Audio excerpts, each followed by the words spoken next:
कूजन्तं राम रामेति मधुरं मधुराक्षरम् आरुह्य कविताशाखां वन्दे वाल्मीकि कोकिलम्।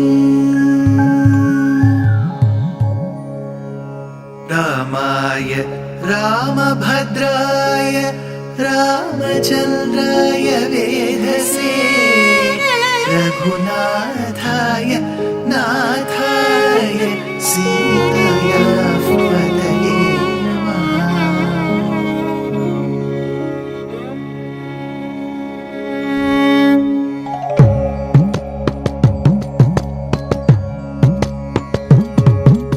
जयत्याश्रितसन्त्रास ध्वान्तविध्वंसनोदयः प्रभावान् सीतया देव्या परमव्योमभास्करः परमव्योमभास्करः।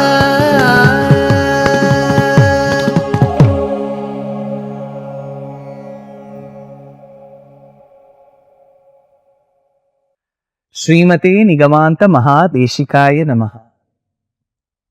Well, we have observed of Sita narrating a very different story to Rama. We may have thought, isn't this narration, isn't this content of the story a bit out of context? Sita initially says, Rama, you have been sticking to Satyam, Dharmam. You have religiously, sincerely followed the words, the commands of your father, Pitrivakya Paripadana. I am very proud of you.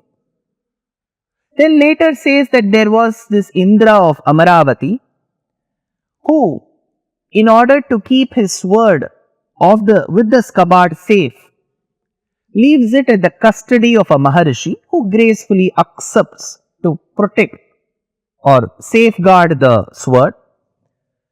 In order to keep the sword safe, he brings the sword which was at a distance to his proximity. Then he reduces his time of performing austerities and deep penances and concentrates on the sword. Then playfully takes the sword off the scabbard and starts fluttering it high in the air. And then sees the animals pass left to right. In order to check if the sword was sharp, he chops the animals. Later becomes a warrior. So this story of a rishi, an innocent rishi becoming a violent warrior, is what is narrated by Sita. I remember my school days of a very celebrated poem, Tiger, tiger burning bright in the forests of the night. So the poet in that English poem takes the reader across the transformation process of an innocent lamb to a very violent, wrathful tiger. So, a lamb becomes a tiger. Similarly, a rishi has become a warrior. Why? Why should Sita say this? She is trying to gauge the situation and say, see, a rishi whose general duty or qualities is to remain calm, to engage in austerities, when he is in association with a weapon, over a period of time becomes a kshatriya, a warrior. Similarly, Rama, you are born a kshatriya, you were nurtured and nourished to be a kshatriya, meant to protect the rishi and the subjects. And based on that, the rishis came and sought your asylum. They wanted you to annihilate the demoniac forces and you gave them abhaya pradhanam, telling them, don't worry, I will annihilate. Till now, you have not done anything. Maybe, Rama, you are born a kshatriya, you are nourished to be a kshatriya with that power to fight, kshatram. But maybe in the due course of moving with these rishis, soft, tender, innocent, humble rishis, you have also become a rishi. Like how a rishi became a warrior, you were a warrior and now you have become a rishi. That is why you are not keeping up your promise. This was the hidden message in Sita's story. Sita did not tell this openly. Rama, Kosaraha, Sa Ingitagyaha, they know how to understand lines and between lines and body language and eye gestures. So when Sita said this is the story, Rama immediately understood that she was reminding him to keep up or fulfill his promise to the rishis. That is when Rama says, Apyaham jeevitam jagnyam tvam vasite sa lakshmanam natuf pratigyam samshrutya brahmanebhyo visheshataha. Apyaham jeevitam jagnyam, more than me. Tvam vasite sa Lakshmana, more than the life of you and my brother Lakshmana. You know what is important more than you, more than my brother, more than me? Natuf pratigyam samshrutya brahmanebhyo visheshata. When sages come and ask for help, and I promise them, that promise is the foremost to me more than my life, your life and Lakshmana's life. So Rama answers Sita, telling her, don't worry, I have not forgotten.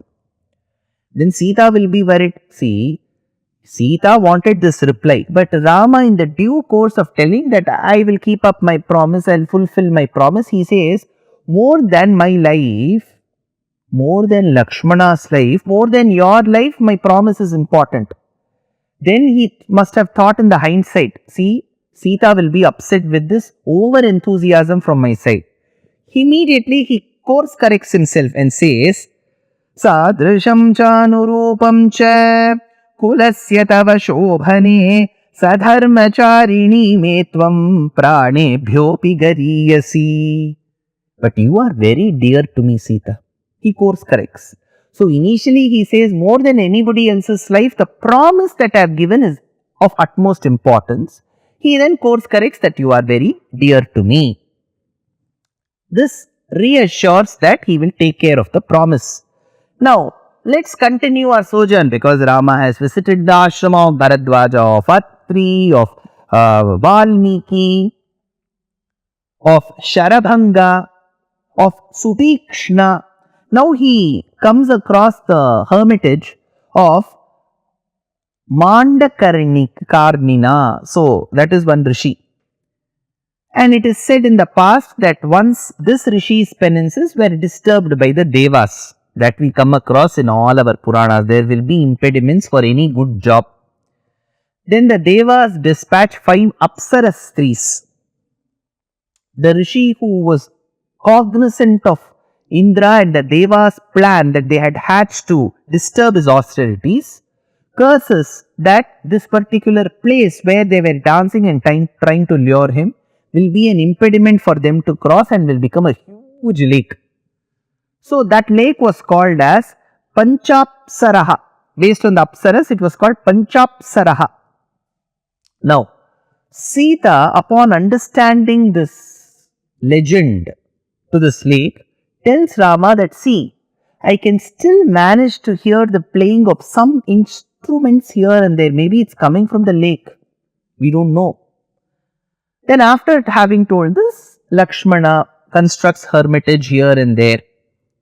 And they stay in one particular place, in certain places for 5 months, in certain places for 6 months, in certain places for 10 months, in certain places for a year, in certain places for 2 years, then come back to weeks, then go to months. So Valmiki describes this process of covering the first 10 to 11 years in one shloka. Kvachit paridashan masan yeka samvatsaram kvachit क्वचित् च चतुरो मासान् पञ्चषट् च परान् क्वचित् अपरात्राधिकान् मासान् अर्धमधिकं क्वचित् त्रीन् मासान् अष्टमासांश्च राघवो न्यवसत् सुखम्. So he tells this. Now Sutikshna tells Rama, see, you have stayed in many of these places. Rama, if you allow me to suggest, I suggest, make up your mind to go meet Agastya very soon. Immediately you go meet Agastya, because Agastya must have been around that region.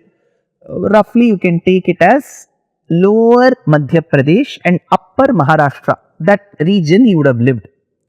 Yadi buddhi krita drashtum Agastyam tam mahamunim Adyaiva gamane buddhim rochayasva mahamate. You are a great mind. Adyaiva gamane buddhim.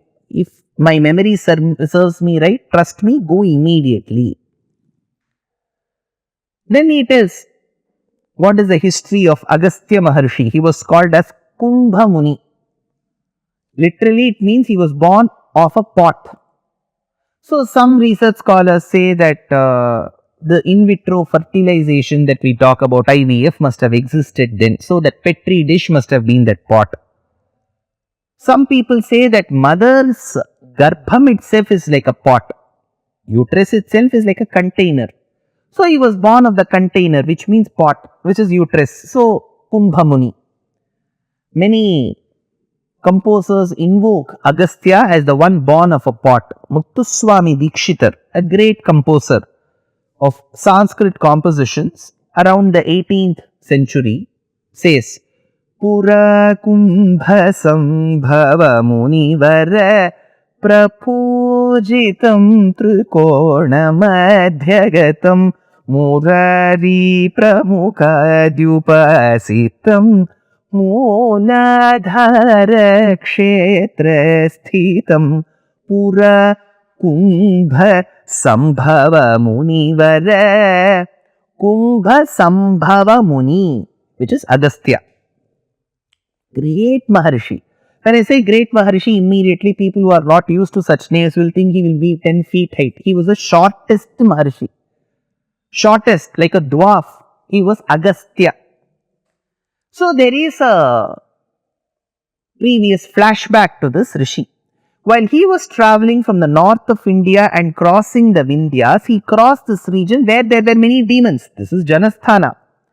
So, there were two brothers called Vātāpi and Ilvala. So, these two brothers had one unique trait. They would love to consume the flesh of Maharishis.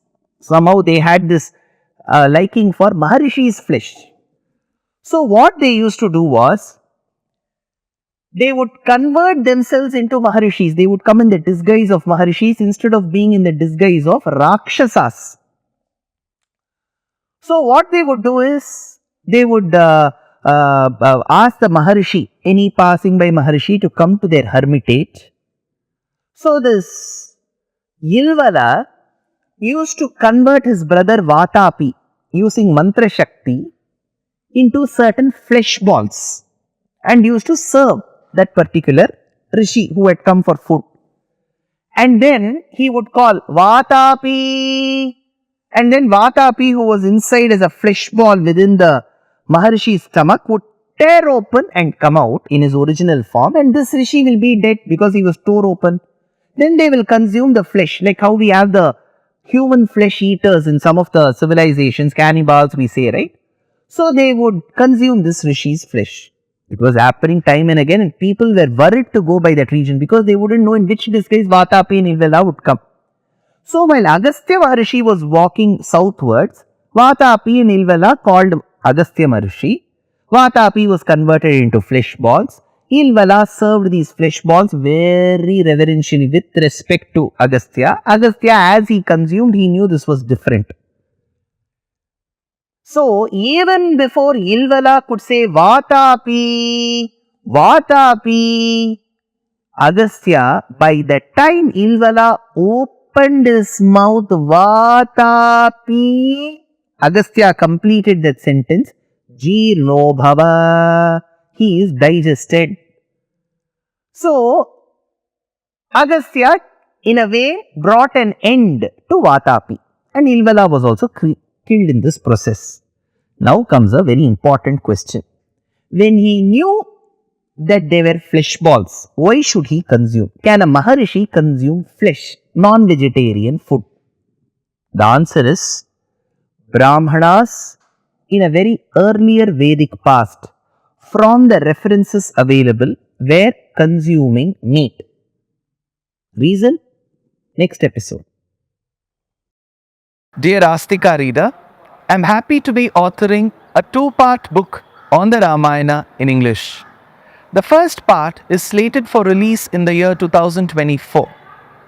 The book aims to recreate and retell the Ramayana of Valmiki, conforming to the ancient commentaries and other allied literature.